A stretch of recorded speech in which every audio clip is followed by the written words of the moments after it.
Welcome to George Brown College Association's Musings and Meanderings series.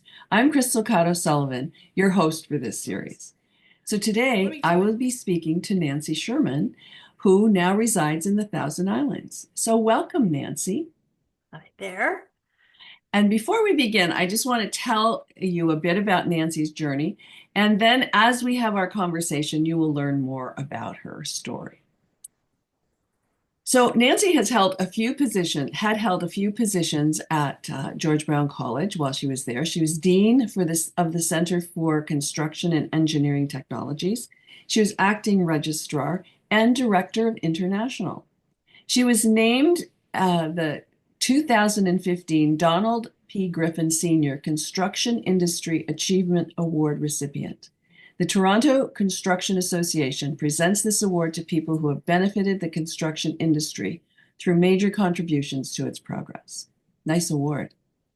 Nancy has worked in more than 15 countries in a diverse range of sectors, including sustainable development, agriculture, business, early childhood education, and technology. She's developed an appreciation for and skills in leading interdisciplinary teams, which is increasingly the hallmark of environmental management. This holistic approach to management recognizes the interrelationship of economics, social and cultural, environmental, and political variables. Nancy holds a master's in environmental studies from York University, Bachelor of Science degree from University of Toronto, a certificate in advanced alternative dispute resolution from York, and a certificate in instructing adults from George Brown College. So you can probably guess by now that Nancy, even though she's retired, she's involved in a few things. So welcome, Nancy. Wonderful to have you on this program. Why don't we start with, because we're George Brown retirees, tell me about how you got to George Brown, and then we'll talk about pre-George Brown. So I got to George Brown because of Pat Stanovich, who people might remember. Unfortunately, one of the people we've lost, who remembered me from my days at what used to be what CIC CAN was before it was CIC CAN, which is the Association of Canadian Community Colleges. I had worked there and I had worked with Pat. And she remembered me when the college was looking for a director of international education. Mm-hmm. And so I applied. She let me know it was happening. I applied. I think she must have put a good word in for me, and Bob Struthers hired me. Fantastic. So that was the beginning of the George Brown journey. How long were you there? It turns out I was at George Brown for 20 years, Wow. which didn't seem like 20 years. I guess Right. everybody must say that. It goes by very quickly. Hmm. Um, and I was hired in, I believe, in early 1995. And those who were there at the time remember what happened in 1995. Mhm. Bob Struthers had developed a strategy on international for the college, and as part of it was to hire a director of international. And when I came on, he was very hands-on. He was very kind, and he would take me to meetings and introduce me to people. And then the budget, the rug was pulled out of us, and Hmm. he had to do other things. So the International Center at the time was a three-person office, Hmm. and the support staff person knew everything and was not protected from the bumps. Right. And so it turns out that I had to learn from one day to the next. Bob, first of all, did other things because he was needed elsewhere, and Hmm. I had to figure out all the systems and the from the ground up. I had to roll up my sleeves and do it all, which in hindsight, I think was a really great thing Hmm. because I looked at nooks and crannies of the college that I might never have had the opportunity to explore had I kind of stayed as director and did nothing else but director stuff, whatever that Sure. means. Whatever that means, yes. Yeah. So I'm very grateful for that time, and I think it did position me for the other doors. We talked about this. I'm a boomer. So uh, I think our generation was optimistic Mm-hmm. and looking at each day. Oh, what can I do today? What opportunity is here today? So I never really had a career plan for a long, long time. And but I went in, and if a door opened and somebody said, "You want to do this?" I would put up my hand and say, "Okay, I'm in." And that's kind of how I got to these other jobs. Did you want to go into those other jobs? Sure. Yeah. I mean, because I only knew you as the dean of construction, and so for me, it's so interesting to know all of the places that you stepped into while you were at the college. So I think again around 1999, so that would have been 4 or 5 years after I joined the college, I noticed that the registrar's job was being posted. Mhm. And I had learned a lot about the systems. And when you do international projects, which is what I did before and during George Brown, it's a lot of systems work Mm. because you wrangle all these experts and you have to give them the infrastructure to be able to do their job well. So I said to Bob, "What would you think if I applied for the registrar's office?" And he said, "Thanks, but no thanks." So I thought, okay. And then a few months later, or whatever time it was passed, and he came to me, he said, "We've lost our manager of admissions. Mm. So would you like to do that?" And I said, "Well, I'll do that, but I'm not giving up international for that. So I'll do both." How hard could that be? Oh my goodness. How hard could that be? So we went to the registrar's office. Again, it was a result of 1995. And the support staff who was in charge of admissions was working from home at the time. So I didn't even, this was pre-COVID. So everybody usually worked in person. This person was working remotely. And I had to figure that out. There were no good computers. It was a bit of a challenge. How hard could that be? And and and and yet, as we worked through it, I learned more nooks and crannies about the college. Hmm. Hmm. And as fate has it, the registrar eventually did leave, and so I filled in until they hired a real registrar. And when they did, I went back to international for a Hmm. while. Hmm. Hmm. And and international was is a fantastic area because you get to work with all parts of the college. Yes. And I got to work with all parts of the college, including the Dean of Technology, Joy McKinnon, who we also formed a friendship, and often talked about continuing our learning. And she had finished her master's, and I said, "You need to do your PhD." And she said, "Well, I can't really go away for that length of time." And I said, "Well, maybe let's ask the president if I can fill in for you. Hmm. But you have to, when you do your PhD, I want you to do it partially on international." And it was had to do with India. So Anne Sato agreed, and Joy went off to do her PhD, and I became Dean of Technology for the year. But when she came back, she was interested and excited and took over international, and that's when I became the Dean of the Center for Construction and Engineering Technology. Uh-huh. And what year was that, Nancy? That would have been 2005. Okay. So I had 10 years kind of in and out between registrar and international, and then 10 years in the Center for Construction and Right. Engineering Right. Technology. Now, the interesting thing for me is and then you retired in 2015 after being the dean of construction for 10 years. So the That's right. interesting thing for me is prior to George Brown, you had some international experience yourself. And tell us about that.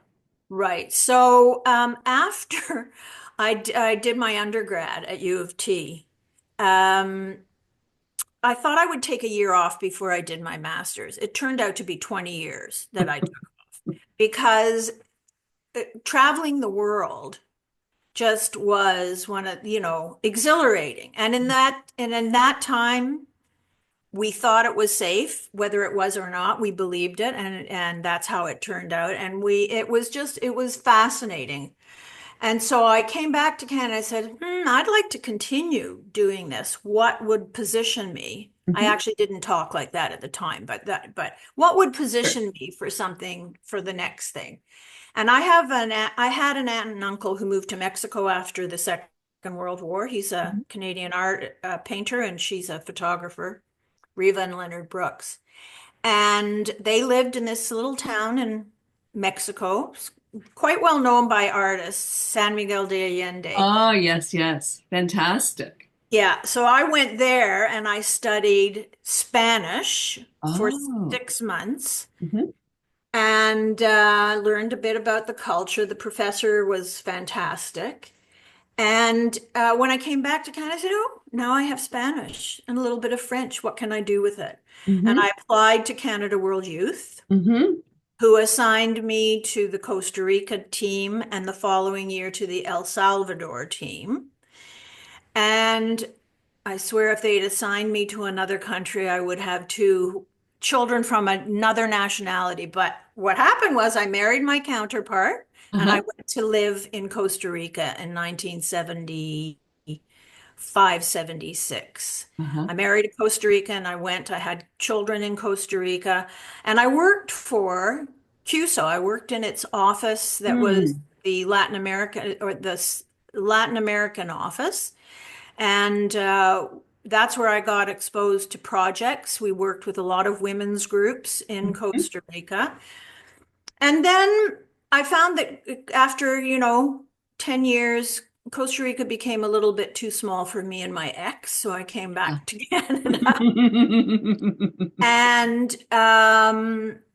and called up somebody I had known from Canada World Youth who was working at the Association of Canadian Community Colleges. Uh-huh. And they Uh-huh. needed somebody. Mhm. And again, I started on a contract and wound up being there from 85 to 95 when they moved. No, yeah, when they moved to Ottawa. And I couldn't go. My mother, I was co-parenting with my mother, my two small kids, and Mm. so I took a chance and consulted for a while, and that's when Pat Stanovich kept in touch with me and let me know about George Brown. Cool. And I love when I had worked on international projects before in Costa Rica, and through ACCC, I realized that the colleges have so much to offer, not just to Canadian students, but internationally. So Right. it was I knew that was kind of when I knew of all the doors that were open, that's the one I wanted to walk Mm-hmm. through. Mm-hmm. And I was lucky that George Brown, that that was the timing was right for me to walk into George Brown. Right. Right. Fantastic. Fantastic. Now, oh, I know that you developed certain things, programs, whatever, while you were at George Brown, and there's one that, in particular, that I thought was very impressive for me. And maybe talk about that, the health and safety module. So, so at the Center for Construction and Engineering Technologies, I had the opportunity to work with the construction sector primarily. Not exclusively, but primarily. Construction is the kind of thing that you can't outsource, really. You have to do it on site in Canada. You can't really Mhm. develop it in India or, like you can with some computer programs and work remotely. You can't do that. And so with my associate dean, Jeff Letwin, who was very industry oriented, and the rest of the team that we were able to develop, that we contributed to developing. We worked very closely with some of the leaders in the construction sector who wanted who wanted the work environment to be more welcoming, Mm, not to be, you know, it's traditional, often known as a very male-oriented industry right. and not very welcoming, first of all to women, and second of all to people not from a particular group or background.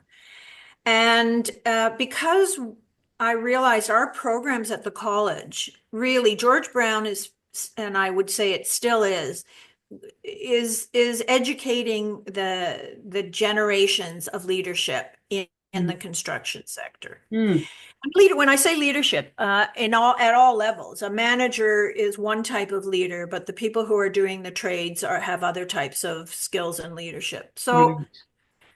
so I thought that it might be a great contribution if we could develop a module that all students would take, Hmm. and that would have as part of their learning how to make um, the workplace welcoming for themselves, for their colleagues, for other people. And I worked with the diversity, the Hmm.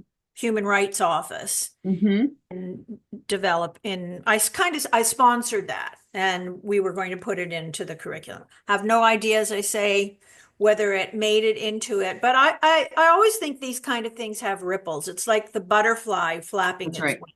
Somewhere it had an impact. Where I do know Absolutely. we also had an impact was in sustainability. I helped the college found or establish the sustainability committee that did go on to do, I know, a number of concrete measures. And we looked at the curriculum Hmm. in CCET. Right from the very beginning, we wanted to see how it already had worked its way in without necessarily being a title of a course, but also Hmm. encouraging people to keep on top of their own area within construction and engineering and make sure that sustainability was incorporated, and that the college also set up the sustainability committee, which I think is still going, Hmm. if I'm not Fantastic. mistaken. I think that's one of the things that I love about the college is that some of the colleges are very big, but there's still that ability to respond to whatever the community needs, Absolutely. which is our original mandate and Right, continues to be, you know. right. So, I think the micro credentials is a good example mhm. of a current um, initiative that shows this responsiveness. Having just taken a course myself at a college, Okay, I'm not familiar with that term, Nancy. so Micro credential. there's now courses that are, for the example, the one I took was on artificial intelligence. It was 6 classes. It was all done remotely. It's all pass fail, and you get a badge. It's the badging. And Aha, you get to put a badge. It'll appear on my LinkedIn at some point. cool. Yeah, very cool. And so, Okay. and then what colleges are doing are stacking them. So Aha. if you get 3 of them, it would be the equivalent credit to a course credit, a regular course credit. So it's still relatively new. People don't know how to. I'm not clear that it's a part of the credential framework, but it's getting there. And Hmm. I think with the predicted uh, retraining Yes. that's being talked about, if we go into a recession, or even if we don't, who's going to do that? It's going to be the colleges. Well, absolutely. And what's interesting about the idea of the micro credentials is that it's bite-sized pieces. Like people are so busy, they can Exactly. squeeze a little piece in, then Yeah. carry on with their life. Squeeze Yeah. a little piece in and Yeah. carry on. I like that idea. I think that's brilliant. Yeah. Brilliant. Very good.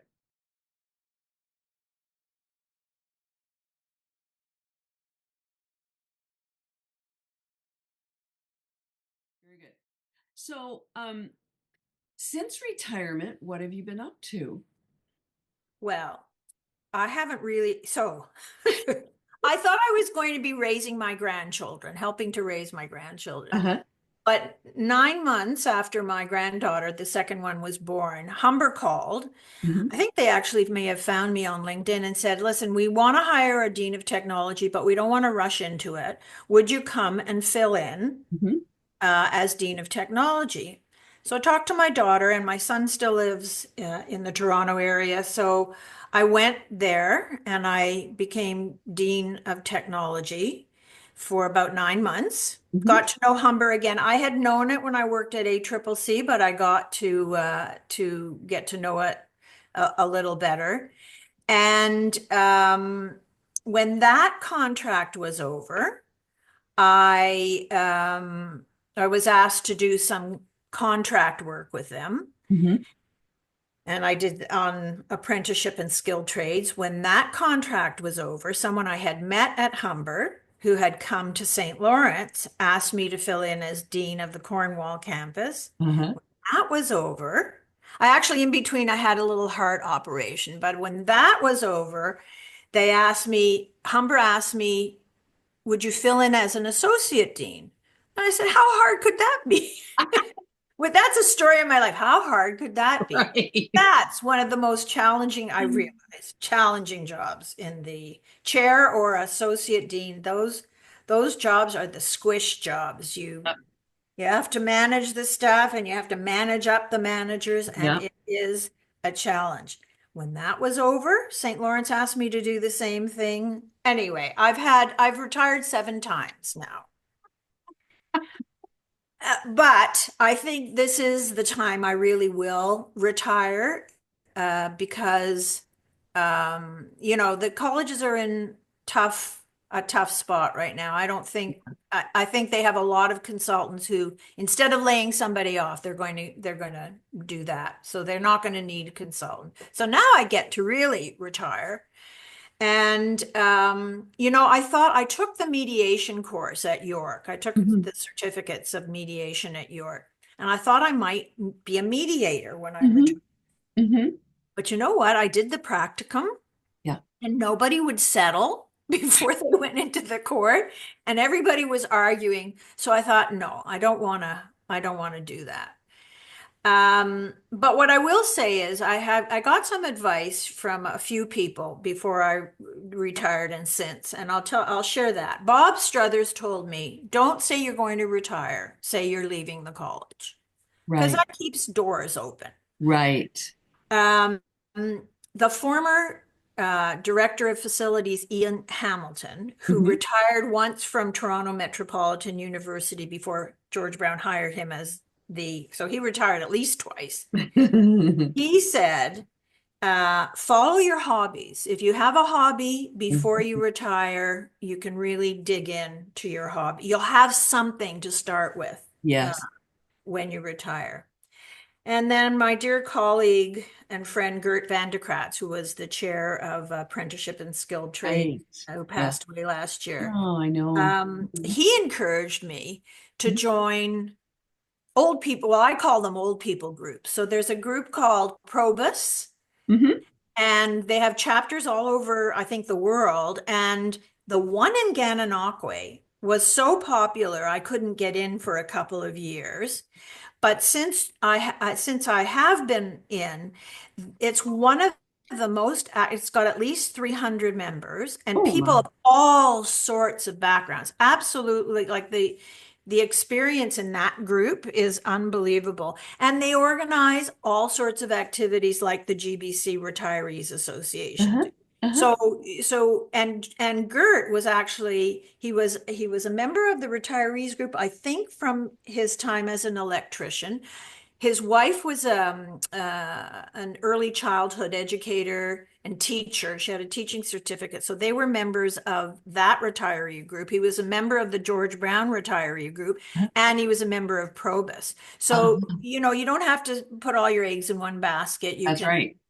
go around and see what uh, what there is to offer. And I guess I volunteered a bit at Hmm. the beginning. I volunteered they've opened in Brockville. People coming out to this area should really come out. It's a mini aquarium, aquatarium. So it's not like the big one in Toronto. It's only 2 floors, but it's all the flora and fauna of the Thousand Islands. So I would volunteer there and try and prevent the youngsters from spreading the water all over the floor. I looked at that website. It looks fascinating. I had no idea It's that a there was such a thing. It looks Yeah. beautiful. It is beautiful. Then the otters are kind of, it's so interesting to, you can see them, and they had a beaver once, and it talks about how the lock system was constructed. It's really, really very lovely. I also have in my back pocket, if I have time, is to take up I used to play oboe. And so I have an Oh, oboe that uh, I got, but playing oboe when you're 75 is very different than playing oboe when you're long in your capacity. teens. So I haven't really gotten around to that, but I have that in my back pocket if I ever feel the need. I'm a busy grandmother. I'm very lucky. I live in a granny flat on the side Nice. of my daughter's house. Mhm. And the chauffeuring out here, there's not a lot of public transportation. Right. Keeps Right. you keeps you busy. That's great. So it sounds like you have a very full life. Touch wood. Wonderful, wonderful stories. Now, any last words to our retirees or potential retirees about retiring? Something that maybe, I know you've shared a couple of things that other people have told you as you were retiring. Anything that you have to offer now with your 10 years of 7 retirements under your belt? Um, I think what retirement used to mean Mhm. doesn't mean that anymore. That's right. I think that the one thing that is inevitable is our health, Hmm. and those that are lucky to have their health should make good use of every minute we have. Hmm. My grandmother used to say that. Hmm. uh, I'm starting to look more and more like my grandmother every day. So I think that's important. And strangely enough, I have time now to go to doctor's appointments. And also to exercise. I mean, I Oh, think one of the things, I mean, I keep reading this is that our main job at this stage in life should be exercise and to really just focus yeah. on staying healthy. Yeah. Fit. Yeah, my sister is only 2 years younger, just had a knee operation, and she said motion is lotion. And I think that that's so true.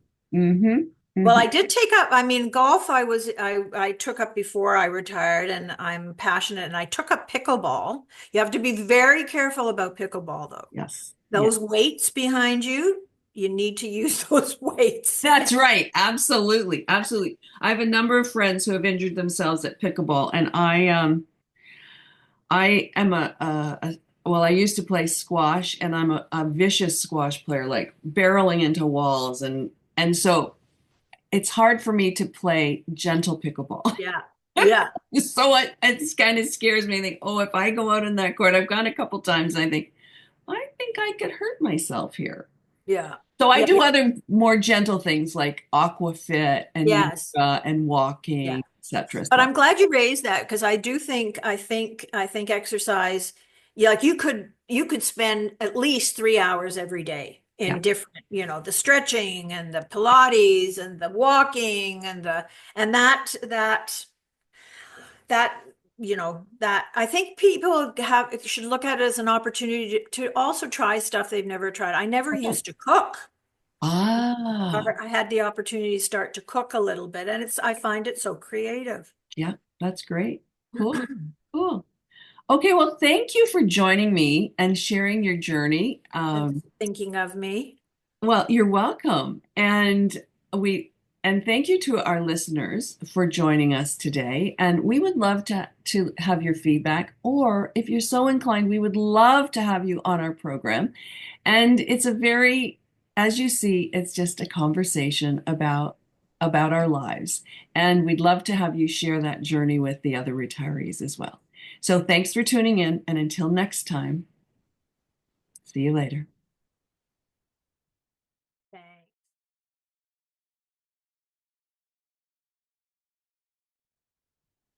Thanks. Come on over here. Come on over here. She met Grady. Now she has to meet you. Come on. Oh, all right. Come on. Now get up. Oh, Now, hello. Look at that beautiful hair. what do you? Can she see me? Yes. Yes, I can You're see. up I there. see this beautiful red hair. It's gorgeous. Red hair and freckles. We don't, neither parent has it, but my sister's a redhead. Ah, and what's your name? Mia. Mare? Mia. Mia. Oh, Mia. Mia. Mia. How old are you, Mia? I'm 9. My granddaughter is also 9. Are you Well, grade come 4? to the aquarium. We'll go together. Yeah, well, you know what? I already let my daughter know and she's excited about it. Good. Yeah. I drew Yeah. this. You did. Okay. Well, oops, sorry. Okay, so, oh, cool. Okay. Very nice.